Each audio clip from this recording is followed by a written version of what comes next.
Родители, какой самый отвратительный секрет вы скрываете от своих детей? Моя дочь не знает, что я вожу ее не на работу к папочке, а в охраняемую психиатрическую лечебницу, в которой он сидит с тех пор, как ей исполнилось 3 месяца. Я тайно усыновил, купил ребенка после того, как мы с женой во время родов потеряли своего. Это несложно сделать в моей стране, учитывая, сколько нищих родителей готовы с радостью отдать своих детей. Моя жена пришла в сознание только через 4 дня после родов. Ни она, ни мой сын не знают об этом. Что за страна? Судя по предыдущим постам, Кения. Огромное количество БДСМ игрушек, которые мы прячем в спальне. Кстати, есть шанс 50 на 50, что наш старший ребенок был зачат в фетиш-клубе. Изменено. Давайте уточним, я фетишистка, а точнее покорная мазохистка, не свингерша. С тех пор, как мы познакомились с мужем, мы всегда были сексуально моногамны, хоть и устраивали фетиш-игры с другими людьми в клубах. На мой 18-й день рождения мой отец зашел в комнату с пакетом травки и кучей бумажек и показал тайный отсек в нашем доме, который он использовал для выращивания травы. Его не было на чертежах, и попасть в него можно было только через потайную дверь. До этого меня неоднократно наказывали за курение травы. Это было во Флориде в 90-е. Они не знают, что мы разведены. Наши отношения испортились задолго до их рождения, поэтому мы развелись еще много лет назад. Прошло какое-то время, мы не нашли никого лучше и снова сошлись, но пожениться заново так и не решились. Мы выиграли в лотерее $12,5 миллионов, и никто в нашей семье, включая детей, об этом не знает. Единственный, кто об этом знает, помимо нас и государства, это наш бухгалтер и юрист. Мы стараемся жить нормальной жизнью. Оба работаем и создаем впечатление, что у нас есть хороший доход. Нам обоим нравится то, чем мы занимаемся, и поэтому кардинально менять жизнь мы не видим смысла. Мы не хотим портить отношения со всеми вокруг и избаловать своих детей. Мы инвестировали деньги в их будущее. Но они не узнают об этом, пока сами не встанут на ноги. Мы много отдаем на благотворительность. Выиграть деньги — это настоящее счастье, но еще большее — не дать им разрушить себя. Может, они и знают, но мои троюродные брат и сестра технически являются близнецами с разницей в 2 года. Их родители сделали искусственное оплодотворение, в результате которого были оплодотворены 2 яйцеклетки. Но к близнецам они готовы не были, поэтому одну из яйцеклеток они заморозили и родили второго ребенка через 2 года. Главный секрет моего бати — это то, что он иногда покуривает травку. Когда он признался мне в этом, его глаза были наполнены слезами, потому что он думал, что я стану воспринимать его как грязного травокура. Да ладно, приятель, расслабься, давай-ка лучше я забью тебе кое-чего. Все клево. Мы очень бедны, но дети еще маленькие и этого не замечают. Мы еле-еле справляемся с оплатой жилья и еды. Я удивлен, что у нас не родились уродцы, учитывая, сколько мы раньше употребляли кислоты. Мой секрет в том, что я не люблю смотреть Микки Мауса. Моего 2-летнего ребенка это бы расстроило, ведь он думает, что это наше шоу. Когда мое чадо перешло на Спанч Боба, это было для меня огромным облегчением. Раньше каждый Новый год я переводил время на 3 часа назад. В 9 вечера мы праздновали Новый год и потом еще час веселились. Мой ребенок думал, что он отлично проводит время, нарушая все правила в доме. Правда, больше так сделать уже не выйдет. Теперь у него есть телефон, да и он стал поумнее, лол. Обе наши дочери родились с помощью искусственного оплодотворения. Старшую дочь мы зачали на 2 года позже, чем младшую. Эмбрион младшей дочери был заморожен на несколько лет, из-за чего старшая получается биологически моложе, чем младшая. Моя мама скрывала от меня то, что меня назвали в честь ее мамы, моей бабушки, которую зарезал мой дядя, когда маме было 18. Я всегда подозревала, что моя бабушка умерла трагически, потому что мама всегда избегала разговора об этом, но не думала, что настолько. Я скрываю кучу всего. Я 10 лет работала стриптизершей, росла в неблагополучной семье. Я так сильно зависала и отрывалась в клубах Нью-Йорка и Монреаля, что однажды меня похитили и увезли в другую страну. Было много всего. А теперь для всех я простая, скучная мама-бухгалтерша. Никто и не знает, через что я прошла. Наши дети столько всего не подозревают, с ума сойти. Мои родители рассказали мне, что моя сестра удочерена, но ей не сказали, ей 34. Подскажите, что делать? Подари всем на Рождество по тесту на ДНК и наблюдай за тем, как горит этот мир. Я работаю над тем, чтобы объяснить, что курица, которую мы едим, это такая же курица, как и та, что живет на ферме. Мой отец ждал, пока я вырасту, чтобы рассказать о том, как моя мама пичкала меня горой снотворного, когда я был маленький, чтобы она смогла оставить меня одного и спокойно ездить к своему любовнику, пока папа работал в другой стране. Это открыло мне глаза на многие вещи. Надеюсь, моих родителей нет в этом трейде. У меня есть диск с GTA, который я спрятал на книжной полке. Идеальное тайное место, я потрясен. Мой батя раньше прятал свой пистолет в ящике с овощами. В этом есть смысл, дети явно не полезут за овощами.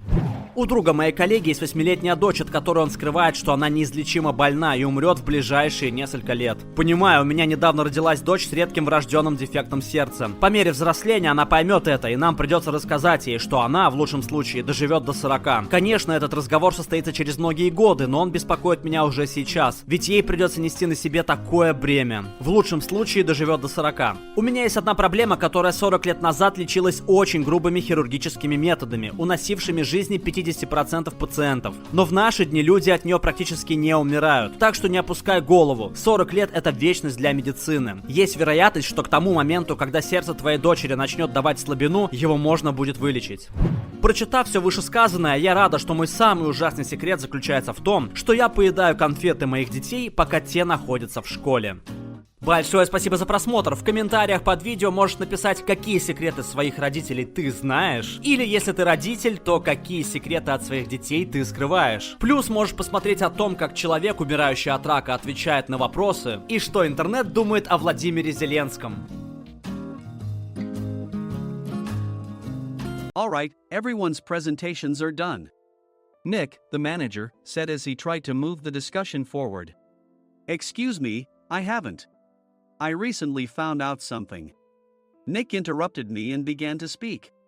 There's apparently someone in this department who didn't graduate high school and is just a part-timer. Meetings should be for employees only. Absolutely right. His lackey, Mike, of course, agreed with Nick. I'm leaving. After leaving the meeting room, I started to shut down my computer. I noticed that an email had arrived, not in my personal inbox, but in the company's shared email. Thinking, there's no point in speaking up, no one will listen, I went home quietly. The next day, I heard a commotion from Nick's desk. He was staring at his computer screen, his face pale. Nick! Is something wrong? Mike looked at the screen with him. And he turned even paler than Nick. Why is he so angry? Knowing the reason for Mike's distress, I thought to myself, serves them right. My name is Adam. My mother passed away when I was in the 9th grade, and I was raised by my father. Well, you could hardly call it being raised. After my mother passed, my father changed. He drowned his sorrows in alcohol, and though he still went to work, he squandered our living expenses on horse racing. Because of that, I had to start working part-time as soon as I entered high school. Every month, I went to the convenience store with bills in hand that couldn't be auto-deducted from my father's account. Even though I endured it because I didn't want to be alone, I reached my limit in my second year of high school and dropped out. I found a live-in job at a distant inn. Thank you for everything. The day I left home, my father, still staring at the TV, spoke. Take care. That was our last conversation. Back then, 18 wasn't the age of majority, so I needed my father's permission to work, and I couldn't hide my place of employment. Yet, my father never visited me even once. I kept working just to survive, and before I knew it, I was 42. Years of hard work paid off, and I was transferred to the headquarters. I was thrilled to be recognized by the company, as I thought I'd be working in the field until retirement due to my lack of formal education. Listen up. Our work can change the future of our employees. Don't drag us down. On my first day after the transfer, Nick, dressed in an expensive suit, spoke sternly. There was a reason for this. Our inn was located in a prominent tourist destination, known so well that everyone in the state could sing its commercial jingle. At its peak, we had 5 locations within the state. But that was long ago. Due to financial difficulties and aging facilities, only the place where I had worked for many years and the original establishment remained. I was prepared to lose my job anytime, but now there was a glimmer of hope. With the rise of social media, the tourist area where the inn was located started gaining attention again. Depending on how hard the sales department, where I was transferred, worked, we could either thrive or be forced to give up this prime location to the new hotel chains continuously popping up. For Nick, who had switched careers from another industry to strengthen our sales, this was a battle he couldn't afford to lose. I understood why he had to be strict. I will do my best. Nick sneered at my enthusiastic declaration. Did you not hear what I said? I'm sorry. I thought I was listening carefully. Out of habit from years of customer service, I apologized reflexively, though I had no idea what had offended him. Someone was watching me with a smirk. In this department, there are those who are expected to excel and those who have been shoved here because they have nowhere else to go. You are the latter. It was Mike, the section chief. He's 7 years younger, at 35. But he was called to headquarters much earlier than I was and had been moving around within the headquarters ever since. I'm not jealous, but I can't accept that he's my boss. Graduating from a prestigious university, he has an unusually high pride and caused many problems as a newbie, making things very difficult for me when I was the front desk leader. When I found out Mike was transferred to the sales department a month before me, I was disheartened. Mike is right. With just a middle school diploma, there's not much you can do. Don't even think about achieving results. As if I didn't exist, Nick remarked, I'm thirsty. Mike eagerly ran to the coffee maker. It seems Mike is Nick's lackey. I regretted being happy about my transfer to headquarters, wishing I had stayed on site forever. Send a direct mail to every company on this list by the end of the day. Nick only assigned me tasks that even a new graduate could handle. What? There are over 1,000 companies. You want me to send to all of them by today? Yes, if you and your fellow misfits split the work, even those with nowhere else to go should finish by today. I glanced at the employees typing away expressionlessly.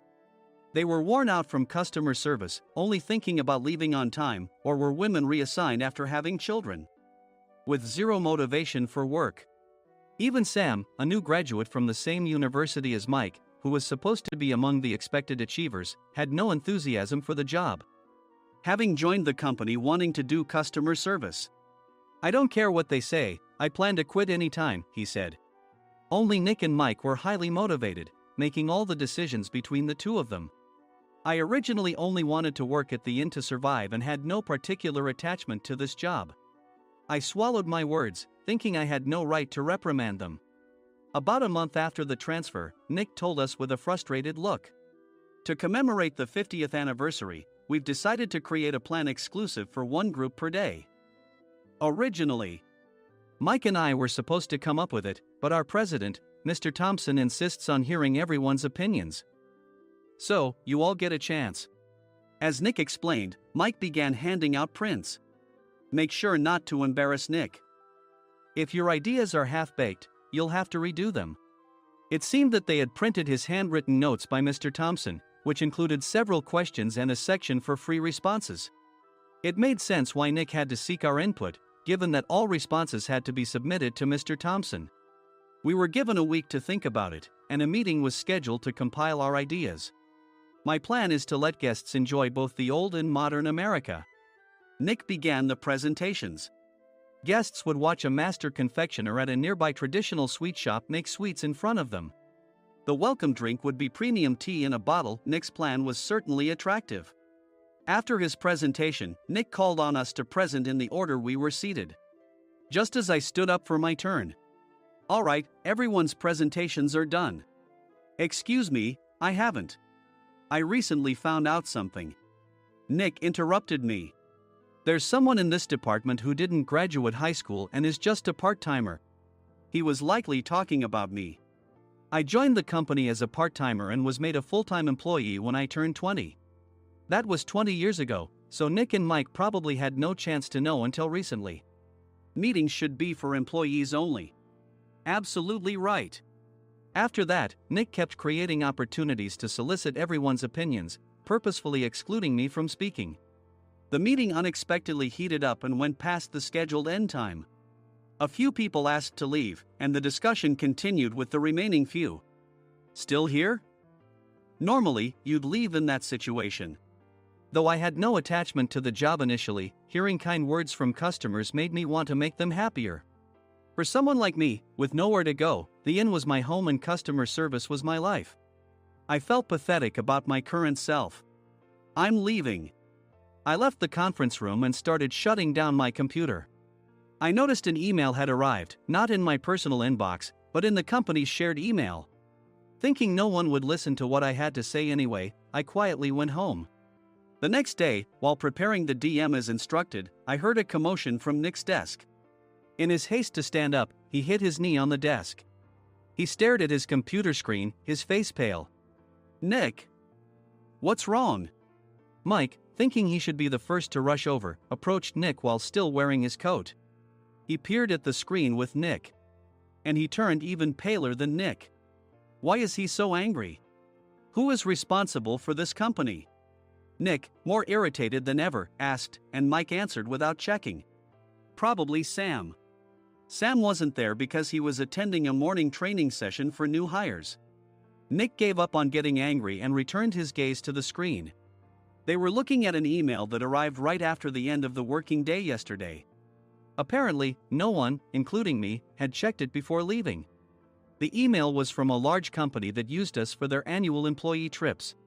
The president and executives of that company also frequently used our services personally.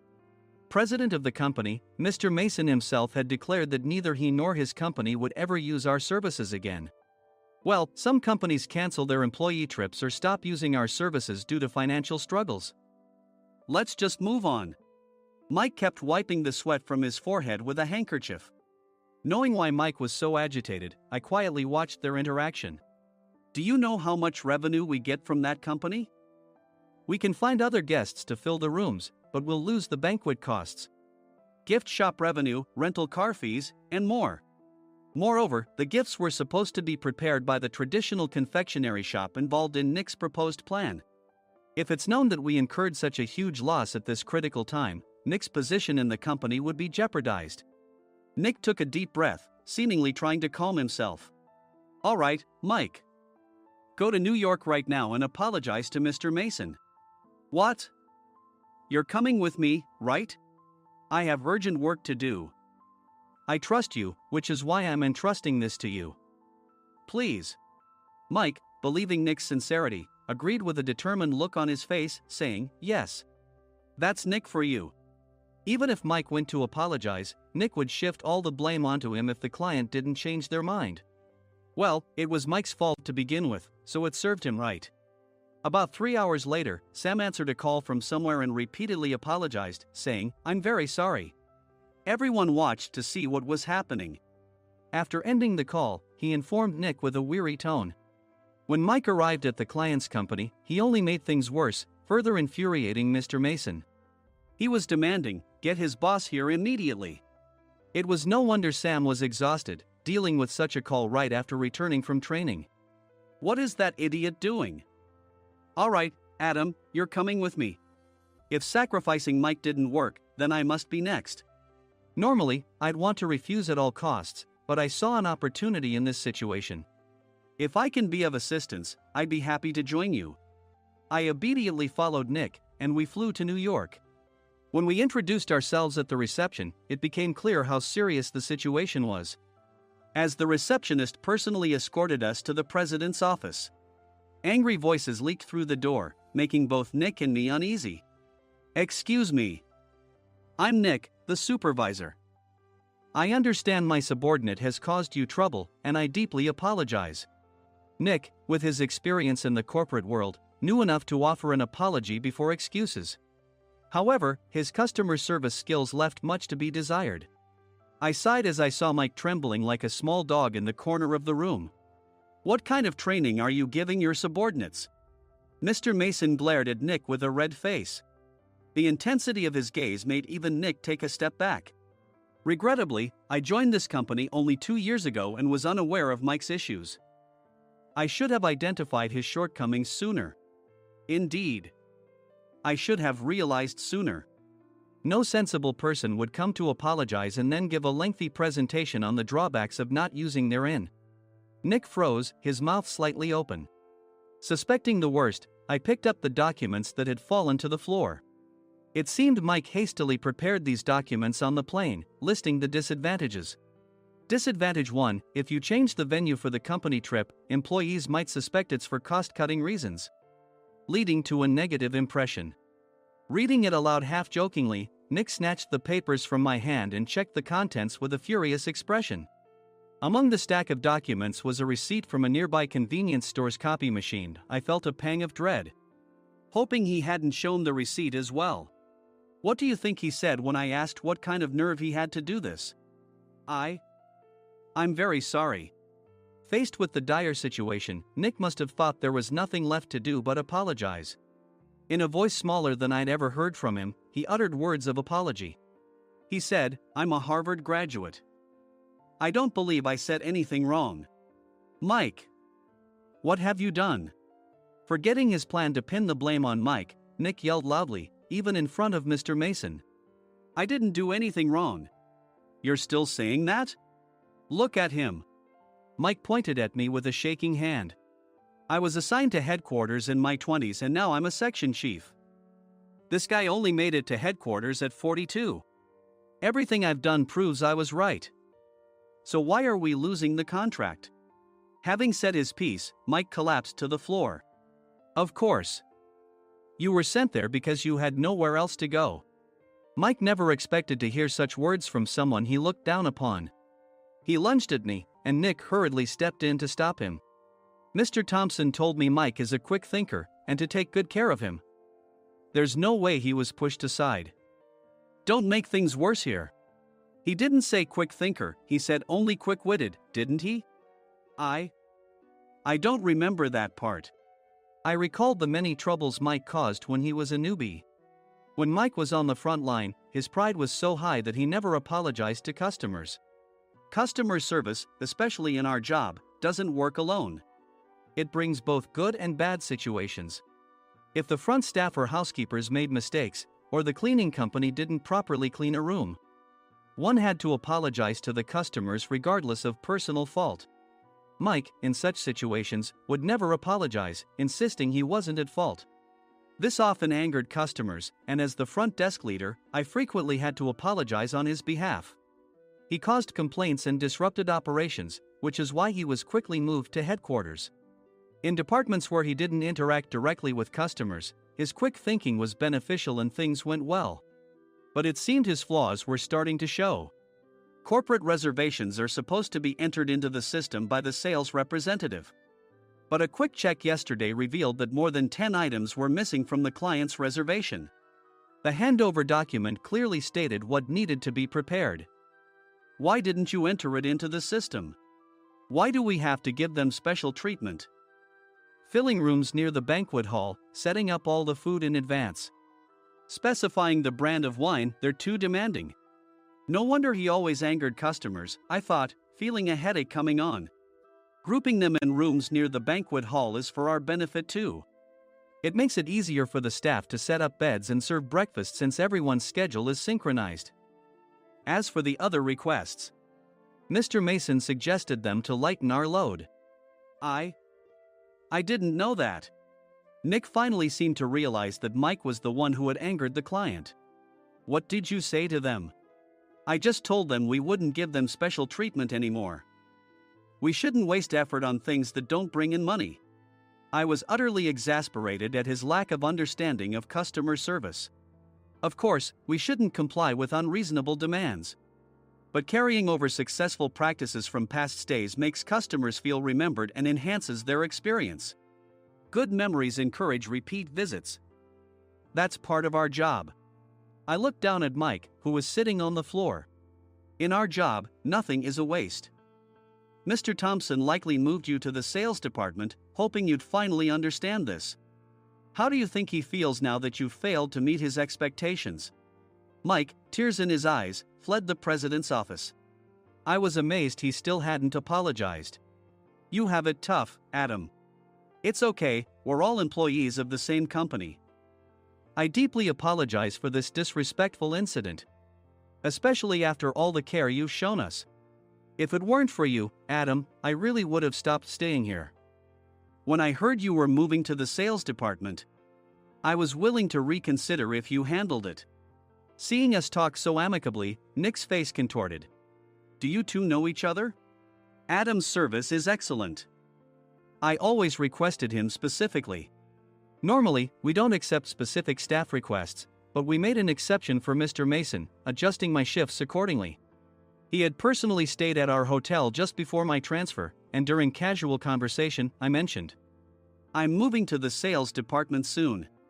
If I hadn't told him then, things could have been much worse. Please continue to take care of us. I look forward to it. On the return flight, Nick awkwardly offered me a can of beer. It's still working hours. Of course, I had no intention of forgiving him for a single beer. Nick might try to pin everything on Mike and avoid any consequences. While pondering this, a startling fact came to light. Nick, the tea bottles for the plan have arrived. I handed Nick a bottle labeled with our inn's name. They look good. What are you talking about? These are plastic bottles. I had assumed we would use the trendy, high-end bottling tea. But what arrived were ordinary plastic bottles of tea with customized labels. The only unique aspect was the label, which had the inn's name, making it look customized. Upon further investigation, I discovered that a substantial amount of money was set to be paid to the tea company. It was priced like bottling tea. Does this plastic bottle really cost $100 each? The tea inside is specially blended for us. The extra cost is for that. Wouldn't it be better to use another tea company? Or is there a specific reason we must use this one? As Nick continued to make excuses, I showed him a printed email. I informed the tea company's president, Mr. Mitchell, that we discovered irregular payments and he confessed. He said you two were high school classmates and planned to split the extra money. That idiot. Why did he confess? That's not important. You should worry about yourself, this could turn into a police matter. Opening the bottle cap, I suggested. How about calming down with this tea? It supposedly has a relaxing effect. Nick drank the tea frantically. In the following days, decisions were made about their fates. Mike was reassigned to the General Affairs Department, with no chance of transfer or promotion, as per Mr. Thompson's orders. As for Nick, since the payment to the tea company hadn't yet been made, he narrowly avoided legal trouble. Instead, he was encouraged to leave the company, and to avoid further complications, Nick submitted his resignation. Rumor has it that connections between HR departments have made it difficult for him to find new employment. Even though it was good to have those two gone, something unexpected happened in the sales department. Everyone became motivated and united in refining the 50th anniversary plan. In the end, my plan was adopted. We collaborated with the Tourist Information Center to provide personalized guides. The plan, tailored to the number of guests, was truly special for the 50th anniversary. Hey, is Adam's family coming to stay? I immediately booked that special plan for my family. Sam noticed it on the reservation list and quickly picked up on it. Yes, I'm inviting my father. That's great. I might invite my parents too. I lacked the courage to face my father just as Adam. But here, with the confidence Mr. Mason praised, I felt ready. The 50th anniversary plan was a perfect opportunity to reconnect with my father. I hoped to bring back the days when we could laugh together as we once did.